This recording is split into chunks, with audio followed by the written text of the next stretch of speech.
नाव वैशाली दही, मी हिवरखेडवरून आली आहे आणि मला या शिबिरमध्ये खूप छान वाटलं आणि माझं 1.5 किलो वेट कमी झालं. हॅलो, मी भारती देशमुख अमरावतीवरून आली. माझं वजन 2 किलो कमी याच्यामुळे झालं की मी माझ्या 4 दिवस झाले पोटात पोळी गेली नाही. आणि मी योगा करायची, पण मला स्नेहल मॅडमचा योगा खूप आवडला.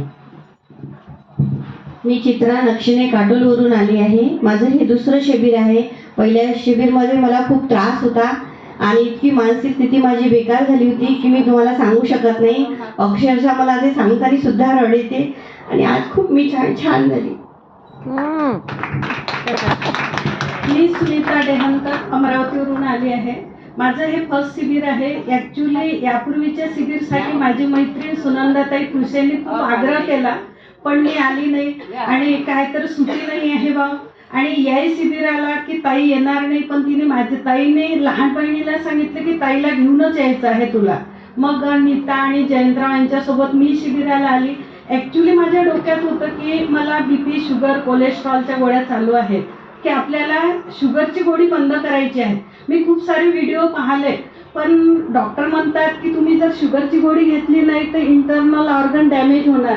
डाएट तर मेंटेन करायचंच आहे, पण आता मी ठाम ठरवलेलं आहे की मी आता या शिबिरातून गेल्यानंतर नेक्स्ट शिबिराला येईल तेव्हा सांगेल की माझी शुगरची गोळी सुद्धा मी बंद केलेली आहे. शिबिर खूप छान आहे. मी नीता जयंत कांडलकर अमरावतीवरून आले. माझ्या मिस्टरांनी आता सगळ्यांना सांगितलंच आहे की फूड सगळं, कारण सगळे घरात खवय्ये असल्यामुळे सगळ्या रेसिपी चालूच असते. जवळपास या बुकमधले माझे सगळे रेसिपी करून झालेले आहे. कुठलीच रेसिपी मी काल ते बुक रात्रीला वाचून काढलं, ते काही दिसली नाही की नवीन काही आहे म्हणून, पण अजून नवीन शोधून काढायचंच आहे सरांसारखं. म्हणून मी सरांना जाऊन सारखी विचारत होती की याच्यात काय ॲड केलं, याच्यात काय ॲड केलं. तर याच्यामध्ये मला या रेसिपीमध्ये भरपूर रेसिपी माझ्या डोक्यात ॲड झाल्या आणि भरपूर काही इथून मला माहिती भेटली की मी याच्यानंतर माझ्या मुलींना, जसं स्नेहल साईंनी सांगितलं की त्यांच्या टिफिनसाठी मुलांचं असते, तसंच माझ्या छोट्या मुलीचे टिफिन जाते तर तिथली टीचर मला नेहमी म्हणते की तुमचं हाय डाएट म्हणजे पूर्ण फुल प्रोटीन डाएट किंवा जे न्यूट्रिशियस आहे ते असते, पिझ्झा पास्ता नसतो. पण मुलींना रेसिपी वेगवेगळ्या करून पाठवते ते. आणि आज या शिबिरमध्ये आल्यानंतर मला रेसिपीचा फायदा झालेला आहे, योगाचा आहे आणि ड्युटीमुळे मला ते जमत नाही. मेडिटेशन अधूनमधून करते.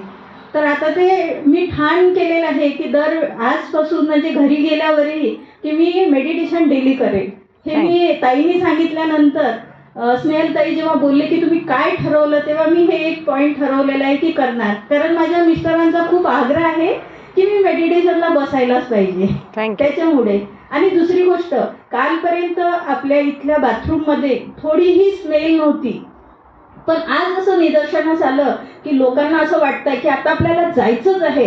तर प्लीज, जायचं जरी असलं तरी पुढच्या सेशनला आपल्यालाच यायचं आहे तर पाणी टाका. कालपर्यंत ही स्मेल नव्हती तुम्हाला, कारण आता मी हॉस्पिटलला ड्युटी करते.